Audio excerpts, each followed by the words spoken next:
"Jennifer, we're downsizing and you're first to go," Samantha said with a grin that made my stomach turn. Effective immediately. The fluorescent lights in the conference room seemed to buzz louder as those words hung in the air like poison.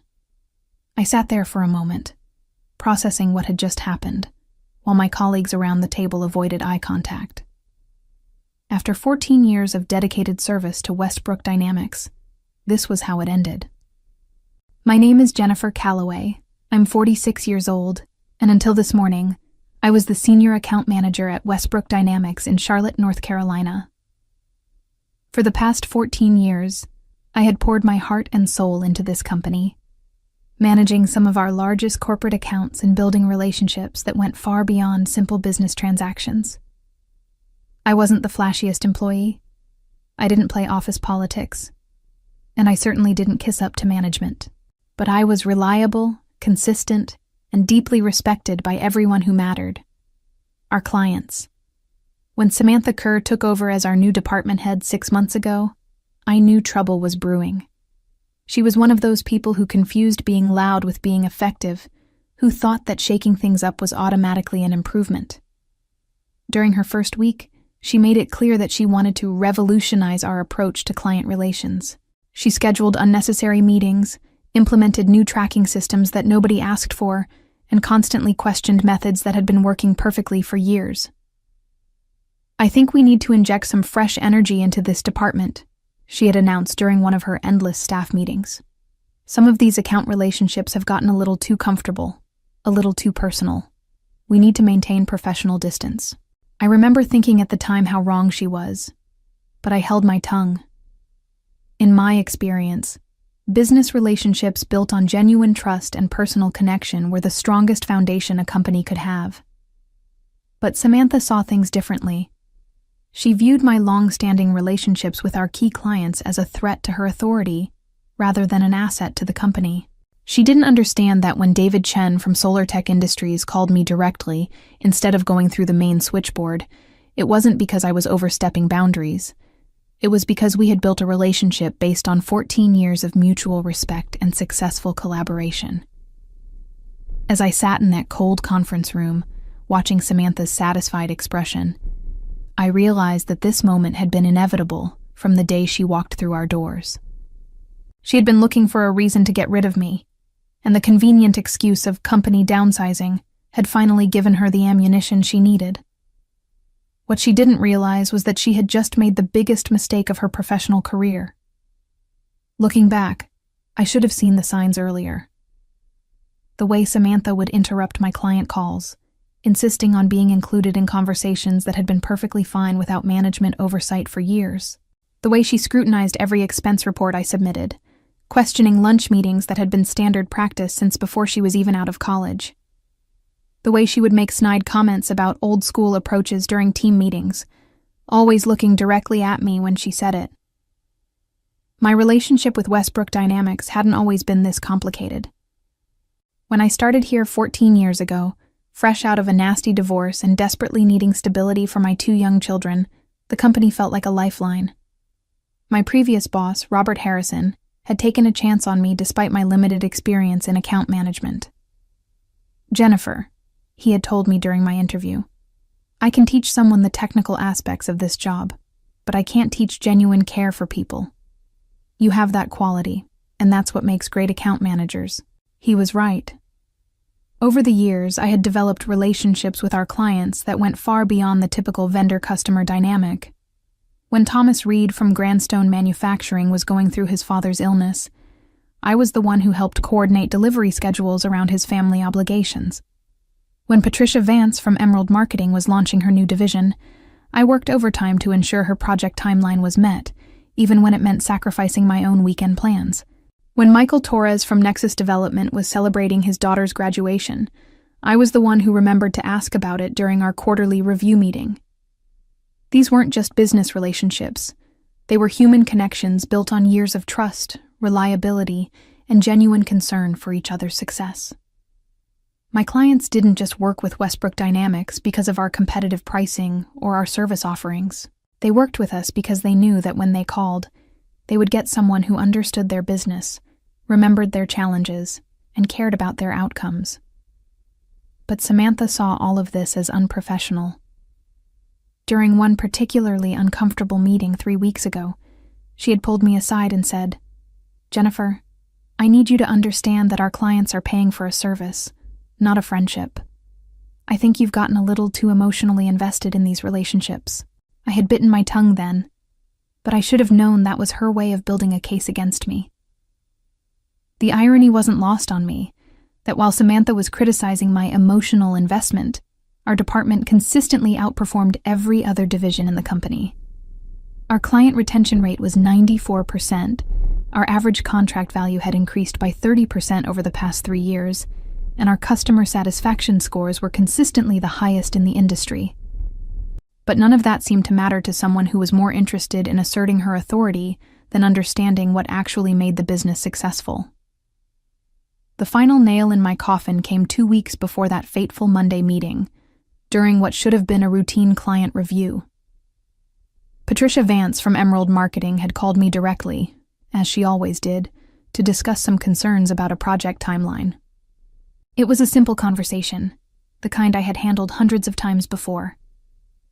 But this time, Samantha insisted on joining the call. "Patricia, this is Samantha Kerr, Jennifer's supervisor," she had interrupted within the first 5 minutes. "I wanted to personally ensure that all of your concerns are being addressed at the appropriate management level."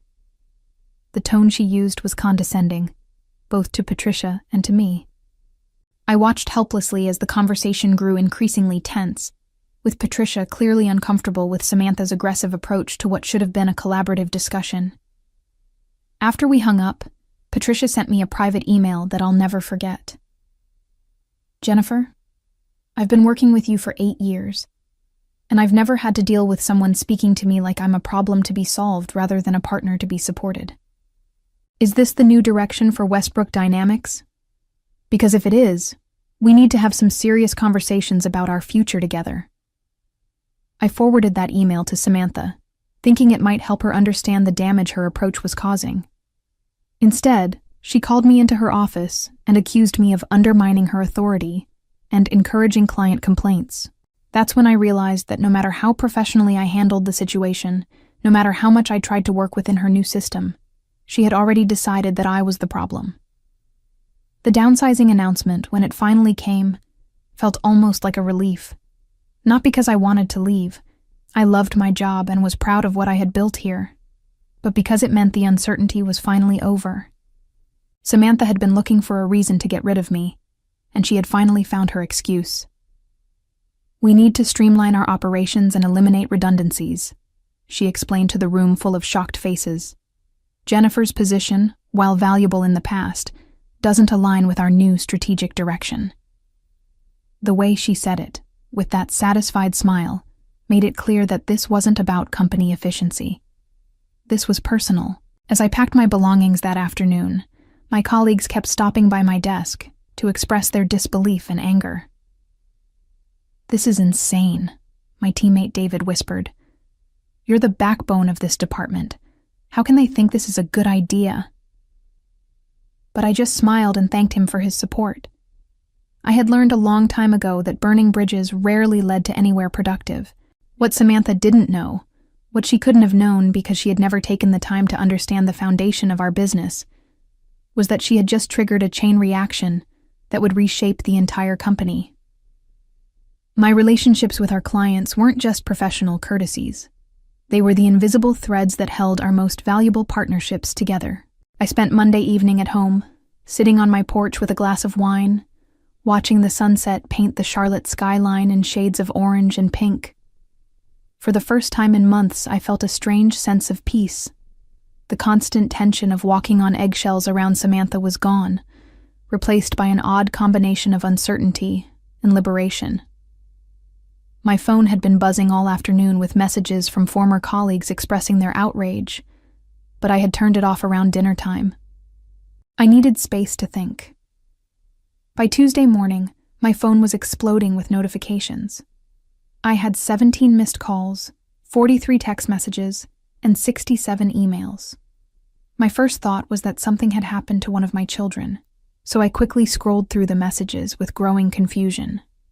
They weren't personal emergencies. They were business calls from my former clients.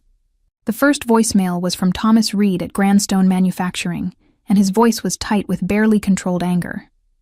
"Jennifer, I just heard what happened. This is absolutely unacceptable. I've been trying to reach someone at Westbrook since yesterday afternoon, and nobody seems to know anything about our upcoming project deadlines. I need to speak with you immediately about our contract." The second message was from Patricia Vance at Emerald Marketing, and she sounded even more upset. "Jennifer, they can't just eliminate you without consulting their major clients. We have 3 active projects with deadlines next month, and you're the only person who understands the specifications. I've left 4 messages for your replacement, and apparently, they haven't assigned one yet. This is a disaster." As I continued listening to the voicemails, a pattern emerged. Every single one of my major clients had called, not just to express sympathy for my situation, but to voice serious concerns about the continuity of their projects. David Chen from Solar Tech Industries was particularly direct. "Jennifer, I don't know what kind of game Westbrook is playing, but if they think they can just remove the one person who actually understands our business and expect us to start over with someone new, they're out of their minds. Call me back. We need to talk." I made myself a cup of coffee and started returning calls. The conversations that followed were both heartwarming and professionally explosive. Every client expressed genuine personal concern for my well-being, but more importantly, they all shared the same sentiment.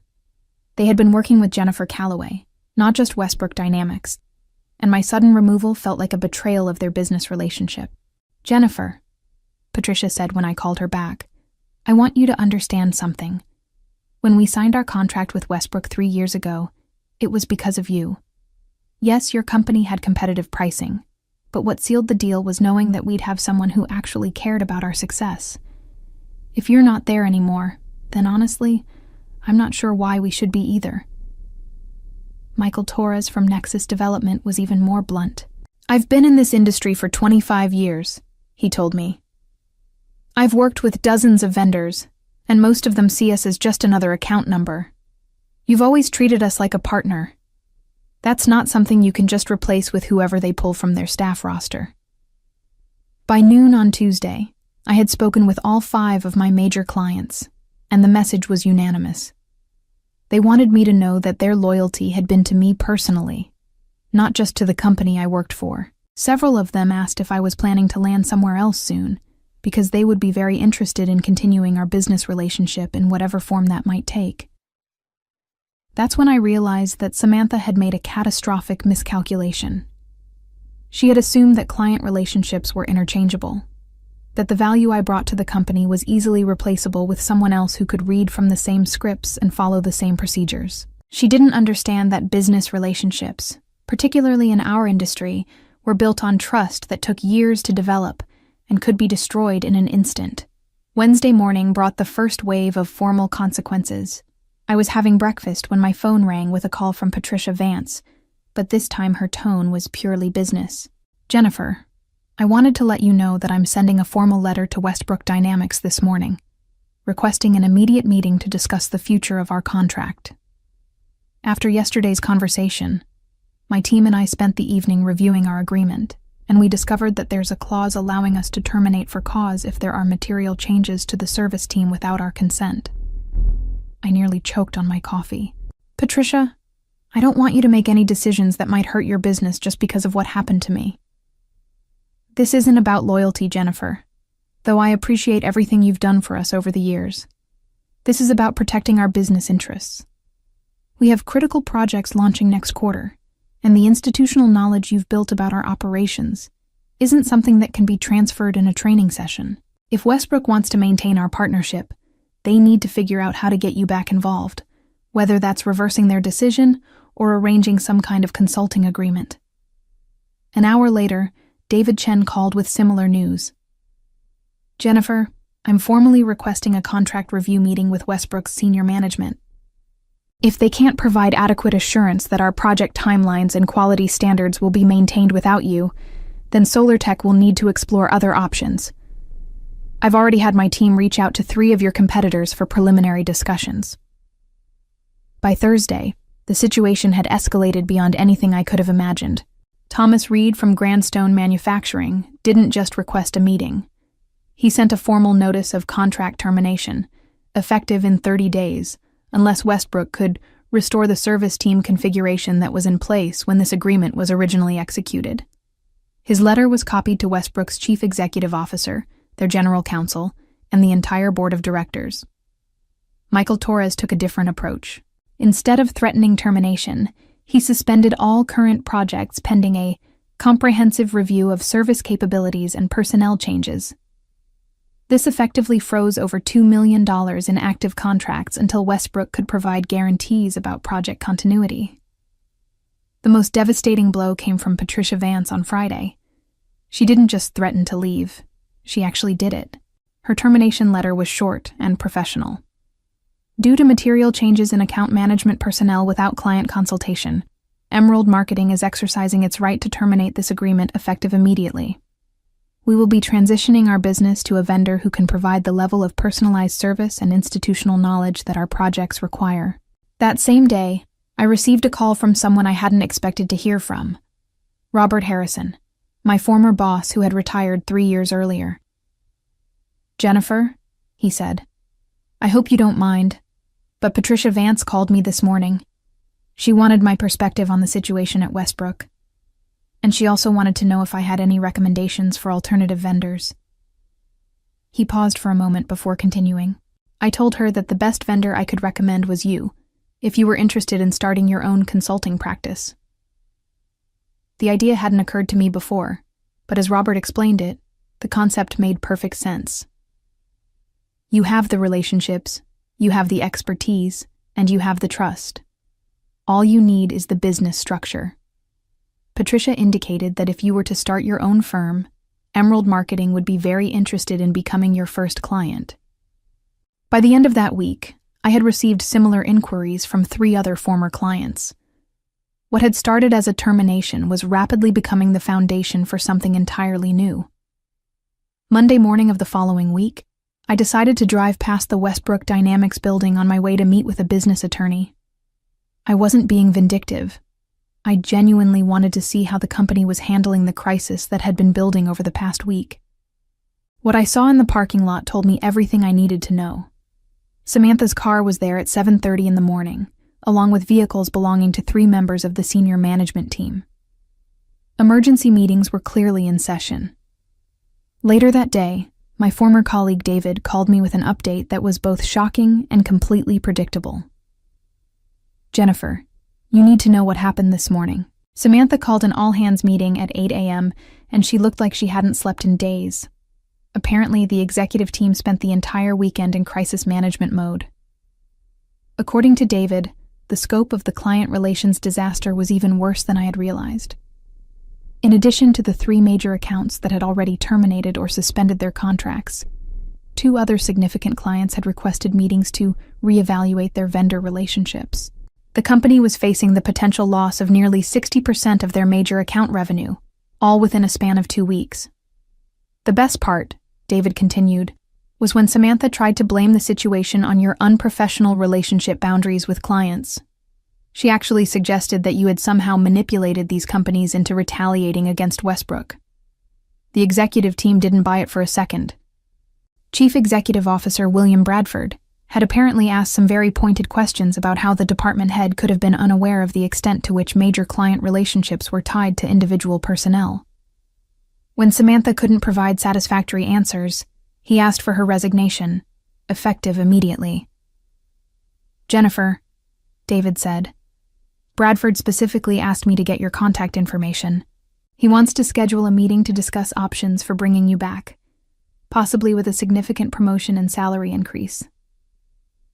I thanked David for the information, but I had to smile at the irony.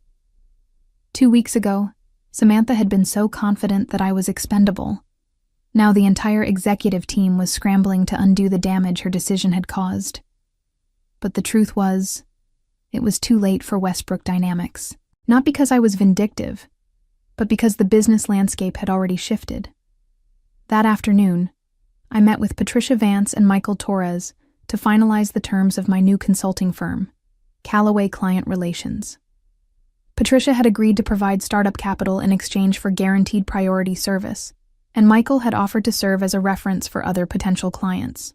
Within 3 days, I had signed agreements with 4 former Westbrook clients, with 2 more companies expressing serious interest. The real validation came on Thursday, when I received a call from David Chen. "Jennifer, I wanted you to know that SolarTech has decided to terminate our contract with Westbrook effective next month. But more importantly, I wanted to ask if you'd be interested in a very different kind of business arrangement." What David proposed was beyond anything I had imagined. SolarTech was expanding their operations and needed someone to manage relationships with multiple vendor partners. Instead of just hiring me as a consultant, they wanted to bring me on as their vice president of vendor relations, with a salary that was nearly double what I had been making at Westbrook. "The position is yours if you want it," David said. "But I wanted to run it by you first, because I know you've got your own consulting firm getting started." For the first time since this whole ordeal began, I found myself facing a choice between 2 excellent options, rather than scrambling to recover from someone else's poor decision. Tuesday morning, exactly 2 weeks after Samantha had gleefully announced my termination, I made my decision. I called David Chen and accepted the position at SolarTech Industries, with one condition. I wanted to maintain my consulting firm for select clients on weekends and evenings. He agreed immediately, understanding that my outside relationships would only strengthen my ability to serve SolarTech's vendor management needs. The news spread quickly through Charlotte's business community. By Thursday, I had received congratulatory calls from 6 different industry contacts, including 2 executives from companies that had never worked with Westbrook Dynamics. Word was getting out that the clients hadn't just left Westbrook, they had followed me to something better. Friday afternoon brought the most satisfying moment of this entire experience. William Bradford from Westbrook Dynamics called me personally to make one final attempt at bringing me back. His offer was generous: department head position, 40% salary increase, guaranteed autonomy, and a formal apology from the board of directors. But it was too late. "Mr. Bradford," I told him, "I appreciate the offer, but I've already accepted a position that offers me both financial growth and professional respect. More importantly, I've learned that my value isn't dependent on any single company's recognition of it." The conversation was cordial, but brief. There was no point in dwelling on what might have been when the future was already so clearly mapped out ahead of me. That weekend, I received the final piece of news that completed this entire saga.